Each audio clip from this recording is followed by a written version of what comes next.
నేను తప్పు చేస్తున్నానెందుకనిపిస్తుంది? ఎందుకీ అపరాధ భావం? పెళ్ళయ్యాక అతనితో స్నేహం తప్పా? ఆ రాత్రి చాలా సేపటి ఆలోచన తర్వాత ఓ నిర్ణయానికొచ్చింది రుక్మిణి. మరుసటి రోజు సాయంత్రం ఎప్పుడూ అతన్ని కలిసే బస్టాప్లో అతని కోసం ఎదురు చూస్తూ ఉంది.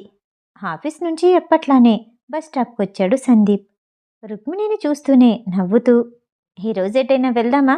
మీరు చూడాలనుకున్నవేవైనా ఉన్నాయా? అన్నాడు. తల అడ్డంగా ఊపుతూ, మీతో మాట్లాడాలి. ఇప్పుడే. రుక్మిణి అనగానే భుజాలెగరేస్తూ, ఓకే, టీ తాగుదామా? అంటూ పక్కనే ఉన్న హోటల్ వైపు దారి తీశాడు. వెనకాలే అతన్ని అనుసరించింది ఆమె. ఆ, చెప్పండి, ఏంటి విషయం? టీ ఆర్డర్ చెప్పి ఆమెకి ఎదురుగా కూర్చుంటూ అడిగాడు సందీప్. అది, మా చెల్లిని 2 రోజుల్లో డిశ్చార్జ్ చేస్తారు. పుట్టిన బిడ్డ బావుంది. నేను నేను మా ఊరు వెళ్ళాక మీతో ఎటువంటి కాంటాక్ట్ ఉండకూడదు అనుకుంటున్నాను. ఏంటో ఏదో గిల్టీగా అనిపిస్తుంది. ఆ మాటలు విన్న సందీప్ ఓ నిమిషం బాధగా తలదించుకున్నాడు. వెంటనే తేరుకొని పక్కనే ఉన్న బుక్ స్టాల్కి వెళ్ళి ఒక డైరీ కొనుక్కొని వచ్చాడు. కనుబొమ్మలు ముడిచి అర్థం కానట్టు చూసింది రుక్మిణి. సరే, మీరన్నట్టే చేయండి, మీ ఇష్టం. కానీ ఎందుకు నాకు చెప్పాల్సిన అవసరం లేదు.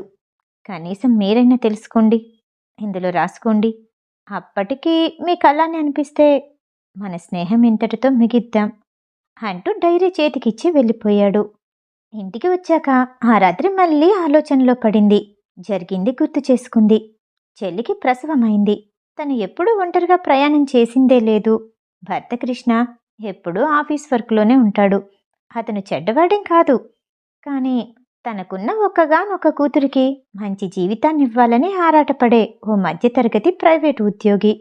రుక్మిణికి తప్పలేదు. ఒంటరిగా హైదరాబాద్ రావాల్సొచ్చింది.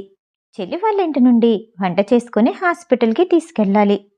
మొదటి రోజు సిటీలో ఉండే హడావుడి, ఆ జనాలను చూసి కంగారు పడిపోయింది.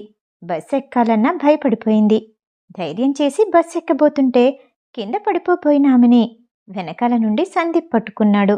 అతను కూడా అదే బస్ ఎక్కాడు. అలా మొదలైంది వారి పరిచయం. ప్రతిరోజు అదే సమయానికి కలుసుకునేవారు. ఒకరోజు రుక్మిణి పుట్టినరోజు సందర్భంగా సిటీలో చూడదగ్గ ప్రదేశాలకి తీసుకెళ్లాడు. అతని మాటల్లో ఎప్పుడూ అతని భార్య అంటే ఎంత ఇష్టమో చెప్తూనే ఉండేవాడు. రుక్మిణి కూడా మాట్లాడాలి అనుకున్నవి స్వేచ్ఛగా మాట్లాడేది. ఏదో తెలియని మనశ్శాంతి ఇద్దరికీ ఆ స్నేహంలో దొరికింది.